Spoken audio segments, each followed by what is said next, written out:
বলে আল্লাহর সঙ্গে শিরিক করা, নবীর শানের উপরে কারোর শান উঠে দেওয়া, নবীর সঙ্গে বেয়াদবি করা, এগুলা কুফরি। নবীর শানের ব্যাপারে বাজে মন্তব্য করা কুফরি। এমন কুফরি যারা করে, কোরআন অবমাননা যারা করে, আল্লাহ অবমাননা যারা করে, হাসর মিজান ফুলসে রাতকে যারা অবমাননা করে, তারা কুফরি করে। আর কুফরি যারা করে তারা কাফের হয়ে যায়। আল্লাহর নবী কয় ইন্নাল্লাযীনা কাফারু মিন আহলিল কিতাব, এবং যারা আহলে কিতাবের অন্তর্ভুক্ত। আহলে কিতাব কারা? তাদের পরিচয় কি? তারা শুধু আল্লাহরে মানে, তারা নবী মানে না, তারা হাদিস মানে না, তারা শুধু বলে কোরআনে আছে, নবীর হাদিসের ব্যাপারে তারা বিশ্বস্ততা রাখে না। বাংলাদেশে এখনো কুমিল্লার এই সাইডে আহলে কিতাব আসে নাই। যদি আসে রে বাবা, আপনাদের কাছে এমন কথা বলে বলে আপনার ঈমান হরণ করার চেষ্টা করবে। এই জন্য আহলে কিতাবদের থেকে আমাদেরকে দূরে থাকতে হবে। নবী রাহমাতুল লিল আলামিন নবী আমার বলে উম্মতের দলেরা, শুনে রাখো দুনিয়ার উম্মতের দলেরা, আল্লাহ তাআলা ওই আহলে কিতাব যারা, তাদেরকেও কঠিন শাস্তি দিবে। মিন আহলিল কিতাবি ওয়াল মুশরিকিনা, এবং যারা শিরিক করে, আল্লাহ তাআলা কাউকে সিজদা দেয়, আল্লাহ তাআলা কারোর কাছে চায়, আল্লাহ তাআলা কারোর উপাসনা করে, ওই ব্যক্তি যারা ওয়াল মুশরিকিনা ফি নারি জাহান্নামা খালিদিনা ফিহা, তাদেরকে আমার আল্লাহ তাআলা জাহান্নামের মধ্যে রাখবে। শুধু একদিন দুই দিন না, আল্লাহর নবী বলেন জাহান্নামের মধ্যে খালিদিনা ফিহা, চিরস্থায়ী বাসিন্দা হয়ে থাকবে। এ মুসলমান, আল্লাহর নবী শুধু এই কথা বলেন না, আল্লাহর নবী আল্লাহর কোরআন থেকে বলতেছে উলাইকা হুম শাররুল বারিয়া, এরা হইল দুনিয়ার সবচাইতে নিকৃষ্ট ব্যক্তি, বাদী ব্যক্তি। যারা কুফরি করে, যারা কাফের হয়, যারা মুশরিক, যারা শিরিক করে, যারা আহলে কিতাবের অন্তর্ভুক্ত, শুধু কোরআন মানে হাদিস মানে না, এদের থেকে আমাদেরকে দূরে থাকতে হবে। কারণ আমরা আল্লাহকে মানি, রাসূলকে মানি, কোরআন মানি, হাদিস মানি। আল্লাহ আমাদেরকে এমন ভাবে জীবন সাজানোর তৌফিক দান করুক, জোরে কোন আমিন। কবর থেকে যখন উত্তোলন করা হবে, উত্তোলন করার পর আপনার ভালো কাজের ব্যাপারে আপনারে প্রশ্ন করা হবে, আপনার খারাপ কাজের ব্যাপারে আপনারে প্রশ্ন করা হবে। তখন আপনার সন্তান, আপনার স্ত্রী, পুত্রের সামনে আপনাকে জবাবদিহিতা করা লাগবে। ও বন্ধু, এমন জবাবদিহিতার শিকার হয়েছিলেন আল্লাহ তাআলার একজন পয়গম্বরের আম্মা জান, যার নাম হলো হযরতে মরিয়ম আলাইহিস সালাতু ওয়াস সালাম, যিনার সন্তানের নাম হলো নবী হযরত ঈসা পয়গম্বর। হযরতে মরিয়ম আলাইহিস সালাতু ওয়াস সালাম বলেন, মানুষ আমারে বাজে মন্তব্য করতেছে, আমি মরিয়ম যখন মানুষের কাছে আল্লাহ তাআলার ওয়াহদানিয়তের দাওয়াত দেই, মানুষ আমি মরিয়মকে পাগল বলে বলে খেপায়। আমি মরিয়ম ইসলামের দাওয়াত দেই, আমি মরিয়মকে মানুষ বাজে কথা বলে। এগো আমার পর্দার অন্তরালের মা বোনেরা, তোমরা নামাজ পড়লে তোমাদের জালেরা তোমাদেরকে বিভিন্ন ভাবে কথা বলে। দেখবেন আমাদের সমাজে কোনো মানুষ যদি নতুন নতুন মসজিদে যায়, সে টুপি মাথায় দিয়ে রাস্তায় বের হলে মানুষকে কি নতুন করে মসজিদে আইতেছে, নতুন মুসল্লি, টিটকারি করে, টাসকারি করে। বাবাজি এমন কর্ম করেন না, এটা করার কারণে কবিরা গুনাহ হবে। আর যারা কবিরা গুনাহ বেশি বেশি করে, তাদের হায়াত কমে যায়। কেউ যদি নতুন করে মসজিদে যায়, তারা সম্মান দিবেন, পারলে এক কাপ চা খাওয়া বলবেন তুই মসজিদে আসোস, আমরার কাছে ভালো লাগে, তুই ভালো কাজ করস, আমাদের কাছে ভালো লাগে। কিন্তু আমরা এটা করি না, আমরা মানুষকে টিটকারি করে, বাজে মন্তব্য করে মানুষকে আমাদের থেকে দূরে সরাইয়া দেই। আল্লাহর নবী রহমতের নবী বলতেছেন, এ দুনিয়ার মানুষের দলেরা, তোমরা মানুষকে দুনিয়া এবং আখিরাতের মধ্যে ভালো কাজের দাওয়াত দাও। মানলাম ইয়া রাসূলুল্লাহ, ও নবী গো, তাহলে ভালো কাজের দাওয়াত দিলে আল্লাহ তাআলা জান্নাত দিবে? বলে হ্যাঁ। এবার নবীজি রাহমাতুল লিল আলামিন নবীর পূর্ববর্তী জামানায় ঈসা নবীর আম্মা বলেন, আমি মানুষকে এক আল্লাহর দাওয়াত দেই, আপনারা কেউ জবান বন্ধ রাখেন না, জবান ছেড়ে দিয়ে বলেন আমাদের আল্লাহ কয়জন? কথা কেন, আল্লাহ কয়জন? ডান হাত তুলে বলেন কুল হুয়াল্লাহু আহাদ, বলেন কুল হুয়াল্লাহু আহাদ, বলেন আল্লাহ এক। আল্লাহ নবীরে দিয়া সাক্ষী দেয়, একবার জবান খুলে জোরে কোন আল্লাহ, ওই আল্লাহ এক। মরিয়ম আলাইহিস সালাতু ওয়াস সালাম বলে, জগতের মানুষ, আমি মানুষকে দাওয়াত দিতে লাগলাম আল্লাহ এক, মানুষও মানতে লাগলো আল্লাহ এক। কিন্তু অনেক বেঈমানেরা আমি মরিয়মকে আইসা টিটকারি করে। আমি মানুষকে বললাম, রে মানুষ, আল্লাহ যে তোমারে বানাইছে তুমি মানো? বলে না, আমরা মানি না, আমরা লাত এবং উজ্জার পূজা করব, আমরা মূর্তির পূজা করব। আমার আল্লাহর নবীজি, রহমতের নবীজি আম্মা জান হযরত মরিয়ম ডাক দিয়া কয়, জগতের মানুষ, তোমরা যে এমন ভাবে আমার আল্লাহ তাআলাকে অস্বীকার করো, তোমরা কি জানো না আমার আল্লাহ তাআলা তোমাদের জন্য যন্ত্রণাদায়ক শাস্তি রেডি করে রাখছে? আল্লাহর নবী রাহমাতুল লিল আলামিন নবীজি, মদিনার কামনি ভরা দয়াল নবী, আমার নবী ডাক দিয়া কয়, জগতের মানুষ, ও দুনিয়ার মানুষের দলেরা, জানো রে হযরত মরিয়ম আমার আল্লাহর মানুষের কাছে দাওয়াত প্রচার করার জন্য, আল্লাহর ব্যাপারে মানুষকে বিশ্বাস করানোর জন্য যখন দাওয়াত দিতে যায়, আমার মরিয়ম রে মানুষ বড় কষ্ট দিয়েছে, আমার মরিয়ম রে মানুষ বড় আঘাত দিয়েছে। মরিয়ম দয়া কয়, ও দুনিয়ার মানুষ রে, আমার আল্লাহ তোমারে বানাইছে, আমার আল্লাহ তোমারে খাওয়ায়, আমার আল্লাহ তোমারে পড়ায়, তোমরা কেন আল্লাহর ইবাদত করো না? তারা কয়, আমরা মানি না, আল্লাহ যদি আমাদেরকে দুনিয়াতে বানায় তো আমরা তো মা বাবার মেলামেশার কারণে দুনিয়াতে আসছি। না না না, মা বাবার মেলামেশাতে দুনিয়াতে আসো নাই, আমার আল্লাহ যদি না চায় তুমি কখনো তোমার মার উদরে আসতে পারবে না। আরে এমন অনেক মানুষ এই অরণ্যপুর এলাকায় আছে যারা 10 বছর 15 বছর হয়ে গেছে তাদের সন্তান হয় না, 5-7 বছর হয়ে গেছে সন্তান হয় না। আরে স্বামী স্ত্রীর মেলামেশায় যদি সন্তান হইতো তাহলে আমার আল্লাহ তাআলার কুদরত বুঝতা না, আমার আল্লাহ যদি কবুল না করে কখনো সন্তান পাইতা না। হযরত মরিয়ম কয়, দুনিয়ার মানুষ, আমার আল্লাহ তোমরারে বানাইছে এই কথাটাই সত্য। ও দুনিয়ার মানুষ, আমি তোমাদের কাছে এটার একটা প্রমাণ দিয়া দিব। মানুষ কয়, ঠিক আছে মরিয়ম, তোমার প্রমাণ চাই। জোরে কন্যা মারহাবা। আল্লাহর কাদের পক্ষে যদি কোনো মানুষ প্রমাণ দিতে যায়, তার পক্ষের মানুষ দেখবেন অটোমেটিক তৈরি হয়ে যায়। মরিয়ম কয়, আল্লাহ, ও আল্লাহ, আমি তো তারারে চ্যালেঞ্জ করলাম, আমি তারারে তোমার ওহদানিয়তের প্রমাণ দিব। আল্লাহ, কেমনে তারারে আমি প্রমাণ দিতাম, তুমি একবার আমারে বলো না। আমার আল্লাহ কয়, মরিয়ম, আমি আল্লাহরে শুকরিয়া আদায় করার জন্য 2 রাকাত নামাজ আদায় করো।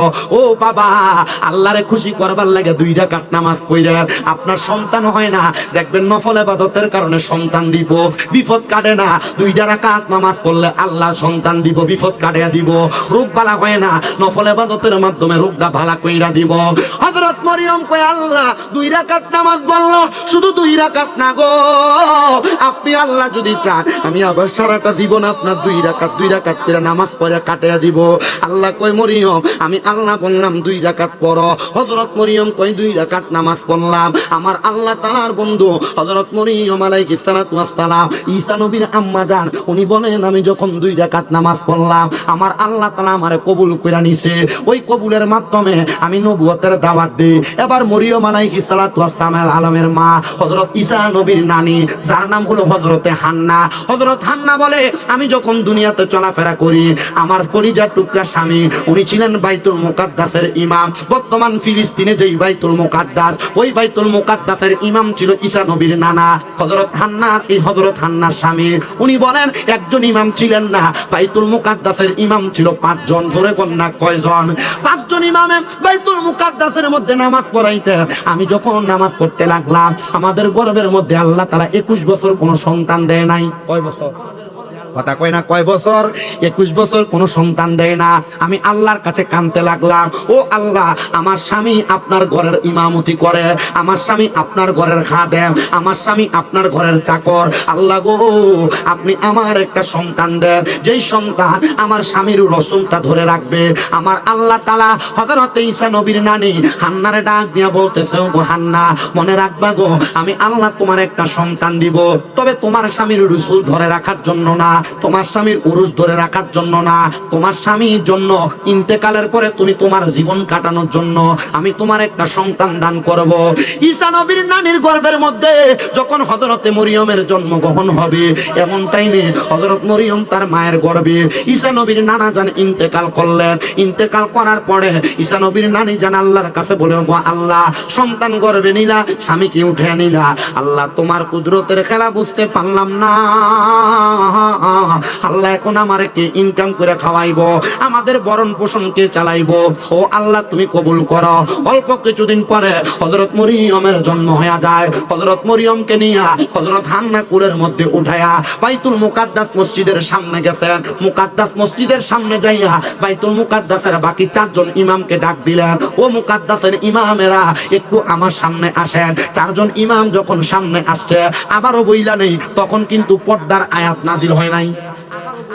মহিলাদের পর্দা করা লাগবে, তখন ওই আয়াত নাযিল হয় নাই। কখন নাযিল হয়েছে? আমার নবীর উপর যখন কোরআন নাযিল হয়, কোরআন নাযিল হওয়ার মধ্যবর্তী সময় পর্দার আয়াত নাযিল হয়েছে।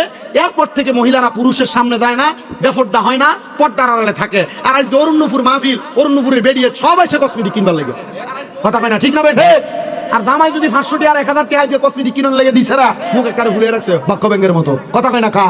মা, আমি চাই না অরণ্যপুর এলাকার কোনো মহিলা জাহান্নামে যাক। আমি চাই না অরণ্যপুর সহ এই কুমিল্লার কোনো মহিলা জাহান্নামে যাক, মা মনে রাখবেন আপনার স্বামী ছাড়া আপনার চেহারা যদি কোনো পরপুরুষকে আপনি দেখান আপনি জাহান্নামী। বলে কেন? আল্লাহর নবী বলে একটা মহিলার চেহারা যদি 40 জন পুরুষ মানুষ দেখে ওই মহিলা জাহান্নামে যাবে। বলে কেন? বলে আদাইয়ুসু লা ইয়াদখুলুল জান্নাহ, জান্নাতের গেটে লেখা থাকবে দাইয়ুস কোনোদিন জান্নাতে যাবে না। তা আপনারা যে পরপুরুষের সামনে যান আপনি জান্নাতে যাবেন কিনা আপনি চিন্তা করে দেখেন। আর আপনারা যারা এখানে বসছেন, আপনাদের যাদের বউ, আপনাদের মা, আপনাদের মেয়ে, আপনাদের বোন যারা বেপরদা ঘুরে বেড়ায়, এদের কারণে আপনি জান্নাতে যাইতে পারবেন না। কারণ কি? একটাই মাত্র কারণ, এরা বেপরদা ঘুরবে। কবরে যাওয়ার পর যদি প্রশ্ন করে পর্দা কেন করো নাই, তখন বলবে ও আল্লাহ পর্দা করব কিভাবে? আমার স্বামী, আমার সন্তান, আমার ভাই আমার ফুতে পর্দা করায় নাই, আমি বেপরদা ঘুরছি। আল্লাহর কসম করে বলি ও অরণ্যপুরের ভাই বাবারা, আপনারা যদি আপনাদের স্ত্রী, আপনাদের মেয়ে, আপনাদের মাকে, আপনার বোনকে পর্দা না করান, এদের কারণে আপনারা দুজকে যাবেন। তো আপনি দুজকে যাবেন না জান্নাতে যাবেন? আপনার হিসাবটা আপনি একটু মিলিয়ে দেখেন। কথা কি বুঝতে পারছেন আপনারা? এই জন্য পর্দা বড় কঠিন বিষয়। আল্লাহ আমরা বুঝার তৌফিক দান করুক। আমিন কোন। আপনার কি কষ্ট হইতেছে? অল্প কিছুক্ষণ সময় আমি আমার ওয়াজটার ধারাটা ঘটনাটা শেষ করে দিব। আমি বেশিক্ষণ ওয়াজ করলে বেশি কষ্ট হয়, কারণ গতকালকে রাত্রে ঘুমাইতে প্রায় 2টা 2:30 বাজে গেছে। আপনাদের কাছে আবদার থাকবে আগামীকালকে জুমার নামাজ পড়ে আমরা কালকে মাহফিল মনে চট্টগ্রাম, আপনারা শুধু দোয়া করবেন, ইনশাল্লাহ ধারাবাহিকভাবে কোরআন সুন্নাহর দাওয়াতগুলো প্রচলন থাকবে। আপনাদের এলাকারও সন্তানেরা আমার মাদ্রাসায় পড়ে। আমার যে মাদ্রাসাগুলো, যে নূরপুর সমনিতে সাপাড়া রোডের মাথায় এনদে আল হোসাইনিয়া মাদ্রাসা, এদিক দিয়ে মা ফাতেমা মহিলা মাদ্রাসা, ওই দিক দিয়ে জামিয়া নূরে মদিনা মাদ্রাসা, ওই দিক দিয়ে তাহফিজুল কোরআন মাদ্রাসা, ছাত্ররা পড়ালেখা করে। তা আপনাদের কাছে এতটুকু আবদার করব, যে কথাগুলো বলি আমলি জিন্দিগিতে বাস্তবায়ন করবেন। যদি আমল করেন ওয়াজ করে কামাল সাহেবের লাভ হইব, আর যদি আমল না করেন ওয়াজ করে লাভ হইব? কথা কই না, লাভ হইব। এই জন্য আমি অরণ্যপুর এলাকার মহিলাদেরকে বলবো, মা আপনার স্বামী ছাড়া, স্বামীর অনুমতি ছাড়া ঘরের বাহিরে যাইয়েন না। মহিলারা চিন্তা করে আমার জামাই তো ঘুমে থাকে, সকালবেলা আমি আমার ফুতেরে আমার জিয়ের স্কুলে দিয়া আমি তো বীর বাজার থেকে বাজারটা করে লই চললাই, মাছ তরকারি কাঁচা তরকারি সবে আমি কিনা লই আই। জি না, মহিলারা মনে রাখতে হবে আল্লাহর নবী বলছেন কোন মহিলা তার স্বামীর অনুমতি ছাড়া বাবার বাড়িতেও যাইতে পারবে না। কথা কি বুঝতে পারছেন? একটা মহিলা তার স্বামীর অনুমতি ছাড়া বাবার বাড়িতে যাইতে পারতো না। আর এবেডি জামাইরে ঘুমে রেখে পুরো এলাকা সরাই চললেই। এই কথা কন না কেন? বাস্তব না বাস্তব? অবশ্যই বাস্তব। আপনি কইলেও বাস্তব, না কইলেও বাস্তব।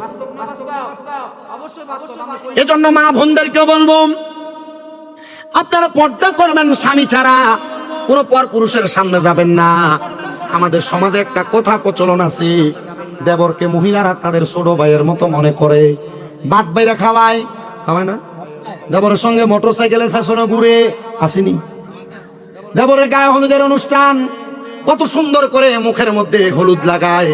কিন্তু আল্লাহর নবী বলতেছে একটা দেবর তার বাবির জন্য কাল সাপের মতো, একটা দেবর তার বাবির জন্য মৃত্যু সমতুল্য। ভাইয়ের মতো বলা এটা আপনাদের সমাজে প্রচলন, কিন্তু ইসলাম বলে একটা ভাবি চাইলেও তার দেবরের সামনে যাইতে পারবে না। আর যদি যায় মনে করবা মহিলা তোমার মৃত্যু তোমার অতি সন্নিকটে, তোমার জাহান্নাম তুমি ক্রয় করেছো। এই জন্য ভাই মনে করেও দেবরের সঙ্গে বেশি বেশি কথাও বলা যাবে না, দেবরের সঙ্গে সম্পর্ক রাখা যাবে না। যতটুকু সম্ভব পরিবার ঠিক রাখার জন্য ততটুকু চলাফেরা করবা। আল্লাহ করার তৌফিক দান করুন, জোরে পড়েন আমিন।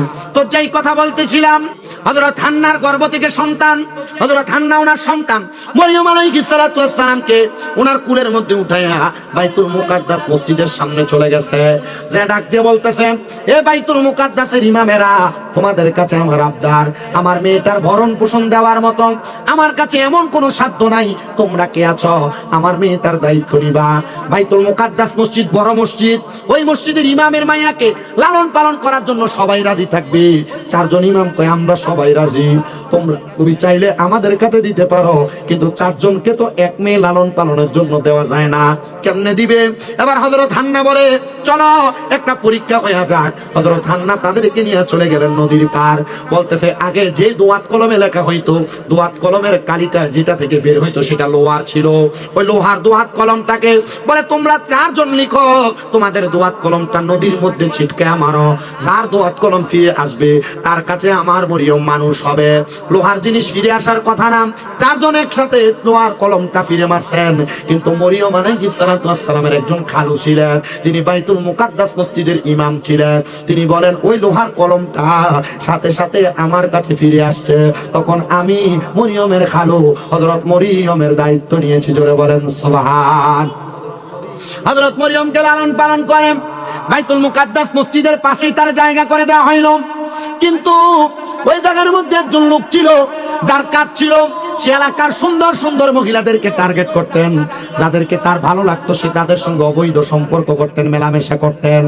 আল্লাহর নবী রহমতের নবী বলেন, যারা এমন জিনা ব্যভিচারের সাথে লিপ্ত, নিজের স্ত্রী থাকা সত্ত্বেও পর স্ত্রীর দিকে নজর দেয়, অন্য কোনো মেয়েদের দিকে নজর দেয়, আল্লাহর নবী বলতেছেন দুনিয়ার মানুষ তারা জিনাকারী, তাদেরকে জাহান্নামের মধ্যে কঠিন শাস্তি দেওয়া হবে। ইয়া রাসূলুল্লাহ, কেমন শাস্তি? এ বাবা, যারা এমন পরকীয়ার মধ্যে লিপ্ত আছো সাবধান হয়ে থাকো। ঘরে স্ত্রী থাকার পরে অন্য কোন নারীর দিকে যারা নজর দাও, আল্লাহর নবী বলতেছে তাদের লজ্জাস্থানের মধ্যে আগুনের গরম রড লাগাই দিয়ে তাদেরকে আগুনের মধ্যে সেক দেওয়া হবে। এই পর্দার অন্তরালের মহিলারা, তোমরা যারা স্বামী থাকার পরেও এমন ভাবে অবৈধ সম্পর্কে লিপ্ত আছো, তোমাদেরকেও মনে রাখতে হবে এটার কারণে আল্লাহ তাআলার জাহান্নামের আগুনের মধ্যে তোমাকে জ্বলা লাগবে। আল্লাহর নবী বলে একটা মহিলা চারটা কাজ করলে জাহান্নামে যাবে, এক জান্নাতের মধ্যে যাবে। এক নাম্বার, ওই মহিলা যদি তার স্বামীর বাধ্যগত হয়ে চলাফেরা করে, নামাজ রোজা করে। দ্বিতীয়ত, তার মা বাবা তার স্বামী শ্বশুর শাশুড়ি খেদমত করে। আর ওই মহিলা যদি পর্দা করে, এই চারটা কাজ করলে মহিলা জান্নাতে যাবে। আর একটা হাদিসের মধ্যে কয়, কোন মহিলা যদি তার জিহ্বা এবং লজ্জাস্থানের হেফাজত করে, ওই মহিলা জান্নাতে যাবে। এই জন্য আমার মা বোনেরা, যুবক ভাইরা, জিহ্বা এবং লজ্জাস্থানের হেফাজত করবা। নিজের স্ত্রী ছাড়া অন্যদের সঙ্গে মিলিত হওয়ার চেষ্টা করবা না। এটা জিনা ব্যভিচার, এটার হেফাজত না করলে আল্লাহ তাআলার জাহান্নাম তোমার জন্য অবধারিত। তিরমিজি শরীফের মধ্যে আল্লাহর নবীর হাদিস ঘোষণা। নবী আমার বলতেছেন পরবর্তী জায়গায়, শুধু তাই নয়, কোন মানুষ যদি দুনিয়ার জমিনে থাকা অবস্থায় বিবাহের পূর্ব মুহূর্তে কোন নারীর সঙ্গে মিলিত হয়ে যায়, এটার কারণে ওই মানুষ জাহান্নামে চলে যাবে। এবার আসেন আমার ভাইয়েরা, হযরত মরিয়ম বলেন আমার দিকে ওই বাজে মানুষটা বাজে নজরে নজরে তাকায়। যখন আমার দিকে বাজে নজরে তাকায়, তখন আমি একদিন দুপুর বেলা গোসল করে আমার ঘরে প্রবেশ করতেছি। ওই হাসানি নামক লোকটা আমার ঘরের সামনে দাঁড়ায়া আমার দিকে বাজে নজরে নজরে তাকায়। তখন আমি তাকে বললাম, তুই আমার ঘরের মধ্যে প্রবেশ করিস না। এমন টাইম আমি দেখতে পাইলাম হঠাৎ করে আসমান থেকে একটা ঝড়ো হাওয়া নিচের দিকে নামছে, আর ওই ব্যক্তি আমার সামনে থাইকা একটা বাতাসের মতো বাড়ি খায়া দেয়ালের সাথে ধাক্কা লাইগা মাথা ফাইটা নিচে পড়ে ইন্তেকাল করেছে। হযরত মরিয়ম বলে, আমি তো মানুষকে বলেছি আল্লাহ তাআলা আমাদেরকে বানাই এটার সাক্ষী প্রমাণ দিয়ে দিব। এমন টাইমে আল্লাহ তাআলার ফেরেশতা আমি মরিয়মের ঘরের দরজার মধ্যে দাঁড়িয়ে গেছে। আমার ঘরের দরজায় দাঁড়ায় ডাক দিয়া কয়, আসসালামু আলাইকুম ইয়া মরিয়ম। যখন আমারে সালাম দেয়, আমি সালামের জবাব দিলাম। আমার প্রশ্ন করলাম, মান আনতা, কে আপনি? আমাকে উনি জবাব দেয়, আমি হইলাম আল্লাহ তাআলার ফেরেশতা, যার নাম হলো মুআল্লিমুল মালায়েকা। আমি হইলাম হযরত জিবরাইল আলাইহিস সালাতু ওয়াস সালাম। ইয়া জিবরাইল, আপনি কেন আমার ঘরের দরজার মধ্যে আগমন করলেন? জিবরাইল ডাক দিয়া বলতেছে, অন্য কোনো কারণে আসি নাই। আল্লাহ বলেছে আল্লাহ তাআলার ওয়াহদানিয়ত, আল্লাহ তাআলার তাওহীদের দাওয়াত দেওয়ার জন্য, সাক্ষী দেওয়ার জন্য।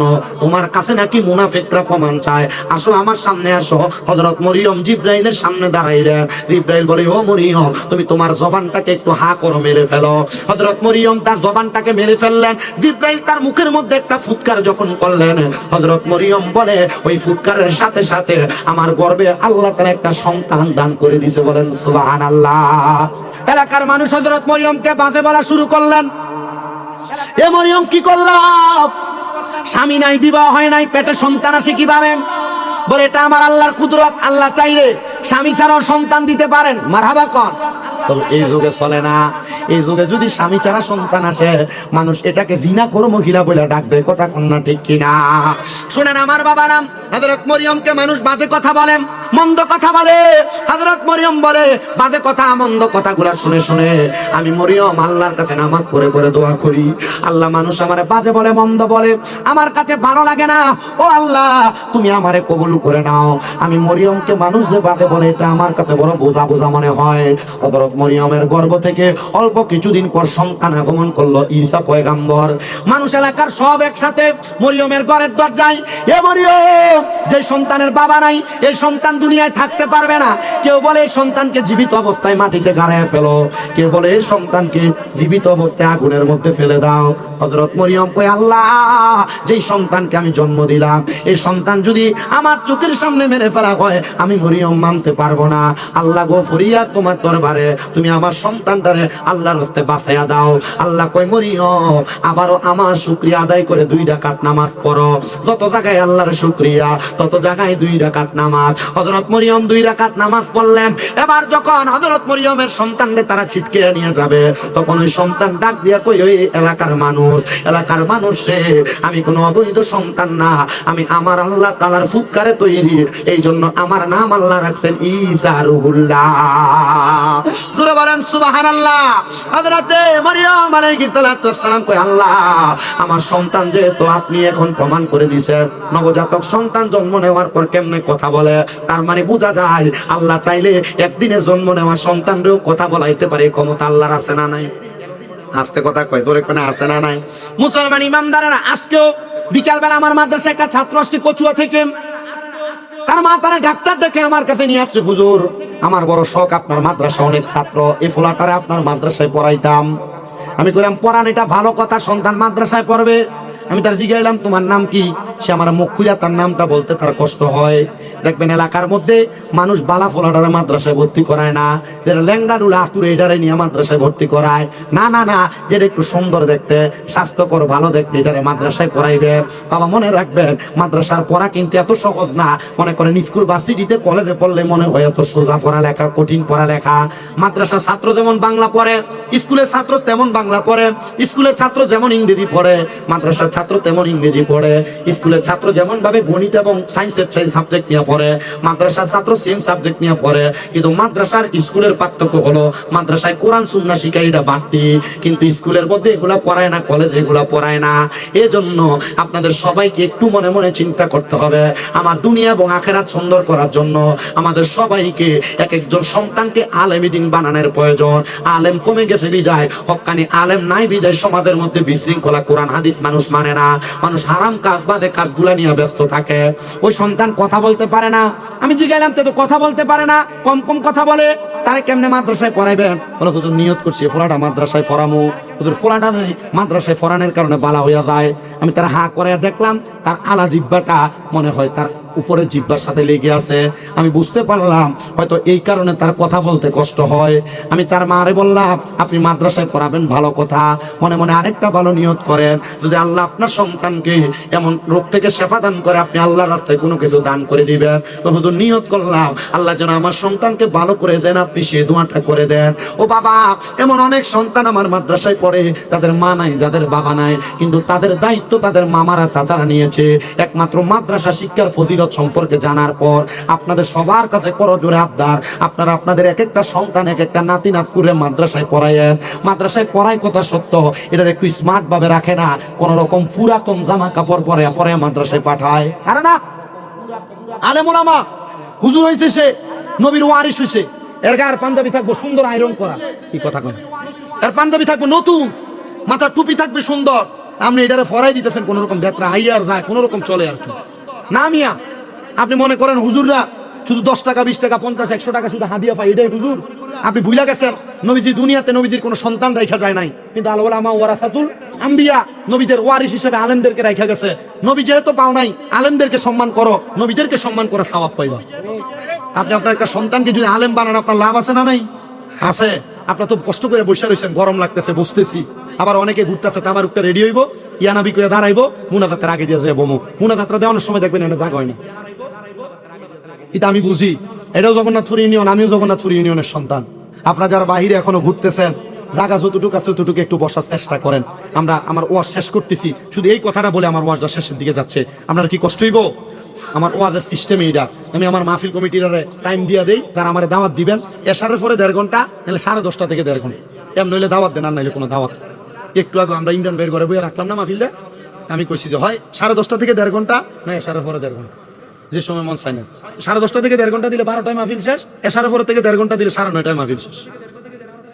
এভাবে সিস্টেম। দুইটা করলে অসুবিধা হয় না, টাইম মতো টাইম মেনটেন করা যায়। আমি এতক্ষণ যা কথা বলছি বেহুদা কোনো কথা বলছি? যেগুলা বলছি এগুলা কামে লাগার কথা না, অকাজের কথা।